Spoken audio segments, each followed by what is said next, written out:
अस्सलाम वालेकुम। आज के लेक्चर में आप सबको खुशामदीद। आज जो हमारा लेक्चर है, आज के लेक्चर में हम इसके ऊपर बात करेंगे कि हमने अपने मॉडल के अंदर लैग्स कितनी इंक्लूड करनी है। अब अगर आपको लैग्स का क्लियर है कि लैग होती क्या है, तो फिर तो ठीक है, नहीं तो हम इसको थोड़ी-सी डिस्कशन कर लेते हैं कि लैग बेसिकली क्या है। लैग का बेसिकली मतलब ये होता है कि हम चेक करते हैं कि जो हमारा कोई भी डाटा है, वो अपने प्रीवियस ईयर के डाटा के ऊपर डिपेंड कर रहा है कि नहीं। जैसे कि हम एक बात करते हैं कि क्या आज की हमारी कंज़म्पशन जो गुज़रा हुआ कल है, उसकी उस कंज़म्पशन पैटर्न के ऊपर डिपेंड कर रही है, या आज की कंज़म्पशन पिछले महीने की, पिछले साल की कंज़म्पशन के साथ रिलेट करती है कि नहीं, वो इसको अफ़ेक्ट करती है कि नहीं। तो इसे हम कहते हैं लैग, कि आज की कंज़म्पशन आपके पास्ट के साथ रिलेट कर रही है, तो इसे हम कहते हैं कि हम अपने डाटे के अंदर लैग इंक्लूड कर रहे हैं। तो अ, अब एक्सेल व्यूज़ के अंदर हमें कैसे पता चले कि हमने अपने मॉडल में कितनी लैग्स यूज़ करनी है? तो आज हम उसको देखते हैं। तो उसके लिए सबसे पहले हम करते हैं, हम अपने डाटे को एक्सेल से व्यूज़ में ले जाते हैं। मैंने डाटा कॉपी किया, यहाँ से अब हम इधर आए रिव्यूज़ में। रिव्यूज़ में आने के बाद फाइल में गए, न्यू में गए, वर्क फाइल। यहाँ हमने डेटेड रेगुलर को सिलेक्ट किया, क्योंकि मैं टाइम सीरीज़ डाटा के ऊपर आज काम कर रहा हूँ, और जो फ्रीक्वेंसी है वो एनुअली है, तो इसलिए मैं एनुअल के साथ यहाँ पे चलूँगा। बाकी आपने देख लेना है कि आपके डाटे की फ्रीक्वेंसी कौन-सी है, तो उसके मुताबिक आप यहाँ से सिलेक्ट कर सकते हैं। और उसके बाद आप लोगों ने यहाँ पे डाटा की स्टार्ट और एंड डेट मेंशन कर देनी है। मेरे डाटा की स्टार्ट और एंड डेट है 1960 और 2022 इसकी एंड डेट है, इसको मैंने ओके किया। उसके बाद आप क्विक में चले जाएँ, एम्प्टी ग्रुप में चले जाएँ, और यहाँ पे आप अपने डाटा को पेस्ट कर दें। एक बात याद रखिएगा, ये एक बड़ा सिंपल सा आसान मेथड है डाटा को एक्सेल से व्यूज़ में लाने में।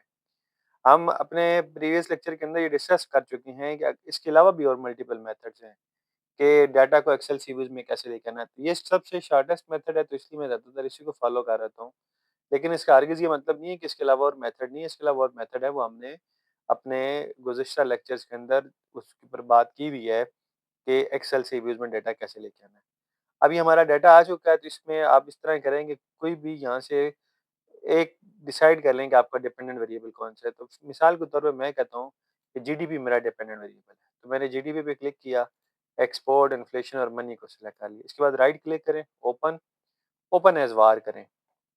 अच्छा, यहाँ से ये आपसे पूछ रहा है कि आपने लैग इंटरवल्स कितने लेने हैं, और मेथड कौन-सा यूज़ करेंगे, स्टैंडर्ड वार करेंगे, वेक्टर एरर करेक्शन मॉडल करेंगे, या कौन-सा? तो इस टाइम हम स्टैंडर्ड वार के साथ चल रहे हैं। और lag interval for endogenous. Endogenous का मतलब ये होता है कि आपके डिपेंडेंट वेरिएबल की आप कितनी लैग लेना चाह रहे हैं। वो आपकी मर्ज़ी, यहाँ से आप लेना चाहें तब भी ठीक, नहीं लेना चाहें तो इसको यहाँ से रिमूव कर दें। और वार में आपको पता है कि वार बेसिकली होता ही यही है कि उसमें कोई भी वेरिएबल ना डिपेंडेंट होता है, ना इंडिपेंडेंट। उसमें सारे के सारे जो एक एक इक्वेशन में एक वेरिएबल डिपेंडेंट होता है, वो दूसरी इक्वेशन में जाके इंडिपेंडेंट हो जाता है, और जो इंडिपेंडेंट होता है, वो डिपेंडेंट हो जाता है। तो इसलिए आप यहाँ पे देखेंगे, यहाँ पे सारे वेरिएबल हमारे आ रहे हैं। तो सारों को as a endogenous variable he treat करता है। तो इसके बाद आप ओके करें, ये रिज़ल्ट्स आ गए। तो ये देखें आप, हमने चूँकि वहाँ पे 1-2 लैग लिखा हुआ था, तो इसलिए उसने हर एक वेरिएबल की 2-2 लैग्स ली हुई हैं। तो ये जो -1 -2 आ रहा है, इसका मतलब ये है कि उसने 2 लैग ली। तो ये तो वार मॉडल के रिजल्ट्स आ गए। अब हमने देखना है कि लैग लेनी कितनी चाहिए। 2 लें, 3 लें, 4 लें, या 5 लें। तो अब उसके बाद व्यू में जाएँ। व्यू में जाने के बाद यहाँ पे आपको ऑप्शन नज़र आएगी लैग स्ट्रक्चर में। लैग स्ट्रक्चर के बाद यहाँ पे आ रहा होगा लैग लेंथ क्राइटेरिया। तो आपने इस पे क्लिक करना है लैग लेंथ क्राइटेरिया के ऊपर। अब जैसे ही इस पे क्लिक करेंगे, तो वो आपसे पूछ रहा है कि आप मुझसे क्या चाहते हैं कि मैं आपको कितनी लैक्स के ऊपर रिजल्ट दूँ? 5 लाख के ऊपर, 6 लाख के ऊपर, 7 लाख के ऊपर? अब इश्यू ये है कि अगर तो आपका जो सैंपल साइज़ है वो थोड़ा है, 30 इयर्स का है, 20 इयर्स का है, तो उसमें तो आप लैग ज़्यादा ले नहीं सकते, क्योंकि लैग जब आप लेते हैं, तो वो lag as a variable treat होता है।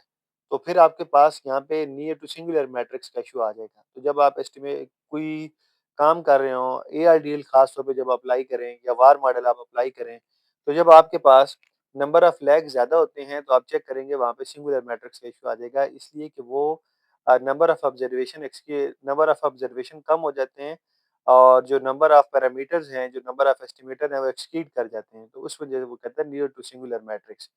तो चूँकि मेरे पास डाटा काफ़ी ईयर्स का है, 1962 से लेकर 2022 का मेरे पास 61 ऑब्जर्वेशन है, तो इसलिए मैं लैग 5 के साथ भी जा सकता हूँ, 6, 7, 8 जो भी मैं मेरे पास इतनी वो स्पेस है कि मैं लैग ज़्यादा ले ले सकता हूँ। लेकिन चलिए हम इसी तरह ये लैग 5 के साथ जाते हैं। ये ओके करें। अब ये आपके पास रिज़ल्ट्स आ गए। अब ये जो आपके पास रिज़ल्ट्स आए हैं, ये आपके पास 5 टेस्ट के से रिज़ल्ट्स हैं। एक एलआर टेस्ट, एफपीई, एआईसी, एससी और एचक्यू। ये 5 टेस्ट के डिफरेंट से रिज़ल्ट्स हैं। और यहाँ पे आपके पास जो एलआर है वो यहाँ पे नीचे लिखा हुआ है sequential method LR test, FPE final prediction error, AIC Akaike information criteria, SC Schwarz information criteria, HQ Hannan Quinn information criteria. अब हमें कैसे पता चले कि हमने 1 लैग शामिल करनी है, 2 लैग शामिल करनी है, 3, 4 या 5 कितनी लैग शामिल करनी है? तो उसमें अगर आप गौर करें तो यहाँ पे देखें किसी टेस्ट पे ना ये स्टेरिक का साइन लगा हुआ है। अब यहाँ तीनों पे नहीं है लेकिन यहाँ स्टेरिक लगा हुआ है। इसी से यहाँ नहीं है, यहाँ स्टेरिक लगा हुआ है। तो आपने ये देख लेना है कि स्टेरिक बेसिकली ये बता रहा होगा कि ये टेस्ट इस टाइम हनान जो है वो कह रहा है कि आप कितनी लैग्स लें, 3 लैग लें। इसी तरीके से जो श्वार्ट्ज है वो भी कह रहा है 3 लैग्स लें और जो एलआर है वो भी कह रहा है 3 लैग्स लें। और जो इसके बाद ऑप्शन है उसमें हमारे पास एफपीई यानी कि फाइनल प्रेडिक्शन एरर और एक एआईसी एकाइक इन्फॉर्मेशन क्राइटेरिया। ये दोनों कह रहे हैं कि 5 लैग लें। अब इसमें हमने देखना होता है कि ज़्यादा हमारे पास टेस्ट किस चीज़ को सपोर्ट कर रहे हैं। तो यहाँ पे देखिए 3 टेस्ट इस टाइम सपोर्ट कर रहे हैं कि आप 3 लैग्स लें।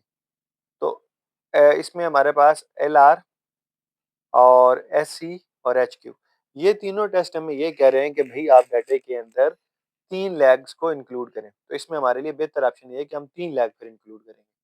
तो जब भी इस तरह की ऑप्शन आ जाए कि कुछ टेस्ट कह रहे हों कि 3 लैग लें, कुछ कह रहे हैं 4 लैग लें, कुछ कहते हो 5 लैग लें, तो हमने देखना है कि ज़्यादा टेस्ट ज़्यादा वोट किसको पड़ रहे हैं। तो जिस लैग लेंथ को ज़्यादा वोट जा रहे होंगे फिर हम वो ले लेंगे। जैसे कि इस केस में 3 अगर देखें तो 3 टेस्ट ये कह रहे हैं 3 इस फ़ेवर में है कि आप 3 लैग लें, तो फिर हम 3 लैग ले लेंगे। जबकि 2 टेस्ट इस फ़ेवर में है कि 5 लैग लें, तो ज़्यादा 3 लैग को सपोर्ट कर रहे हैं तो इसलिए हम अपने मॉडल के अंदर 3 लैग्स को लेंगे।